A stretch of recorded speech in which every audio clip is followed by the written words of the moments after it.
ಅನುವಂಶೀಯತೆ ಅಂದರೆ ಜೆನೆಟಿಕ್ ಅಲ್ಲಿ ಆಗುವಂತ ಸಮಸ್ಯೆಗಳು ಬರ್ತವೆ.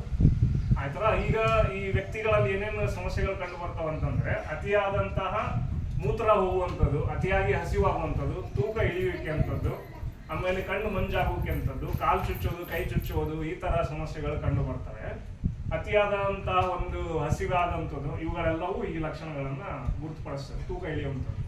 ಸೊ ಈ ತರ ನಿಮ್ಮಲ್ಲಿ ಮನೆಯವರಲ್ಲಿ ಯಾರಿಗಾದ್ರೂ ಈ 40 ವರ್ಷ ಮೇಲ್ಪಟ್ಟವರಾಗ್ಲಿ, 30 ವರ್ಷ ಮೇಲ್ಪಟ್ಟವರಾಗ್ಲಿ, ಅಥವಾ ಹಿರಿಕರಾಗಿರ್ಲಿ, ಇದು ಬಾಲ್ಯಾವಸ್ಥೆಯಲ್ಲೂ ಕಾಡುವಂತ ಒಂದು ಸಮಸ್ಯೆ ಇದೆ. ಸಕ್ಕರೆ ಕಾಯಿಲೆ ಬಂದು ಬಾಲ್ಯಾವಸ್ಥೆ ಚಿಕ್ಕ ಮಕ್ಕಳಲ್ಲೂ ಕೂಡ ಇದು ಕಂಡು ಬರುತ್ತೆ. ಟೈಪ್ 1 ಟೈಪ್ 2 ಅಂತ ಏನ್ ಹೇಳ್ತೀವಿ ನಾವು, ಟೈಪ್ 1 ನಲ್ಲಿ ಬಂದು ಇನ್ಸುಲಿನ್ ಬಳಕೆ ಆಗದೇನೆ ಆಗುವಂಥದ್ದು.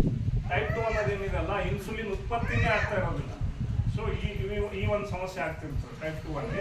ಇನ್ನು ಗರ್ಭಿಣಿ ಸ್ತ್ರೀಯರಲ್ಲೂ ಕೂಡ ಮಗು ಬೆಳವಣಿಗೆ ಸಂಬಂಧಪಟ್ಟಂತೆನೆ ಮತ್ತು ತಾಯಿ ಬೆಳವಣಿಗೆ, ಮಗು ತಾಯಿ ಎರಡೂ ಬೆಳವಣಿಗೆ ನಡೀತಾ ಇರ್ತದೆ ಗರ್ಭಿಣಿ ಅವಸ್ಥೆಯಲ್ಲಿ.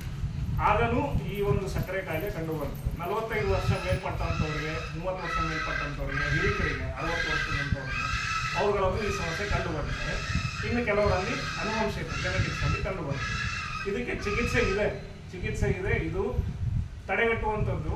ಚಿಕಿತ್ಸೆ ನಿರಂತರವಾಗಿ ತಗೊಂಡು ಗುಣಮುಖರಾಗಲು ಪ್ರಯತ್ನಿಸಬೇಕು. ಇದ್ರ ಬಗ್ಗೆ ಅರಿವು ಮೂಡಿಸೋದಕ್ಕಾಗಿ ಈ ದಿನಾಚರಣೆ ಮಾಡ್ತಾ ಇದ್ದೀನಿ. ಧನ್ಯವಾದ.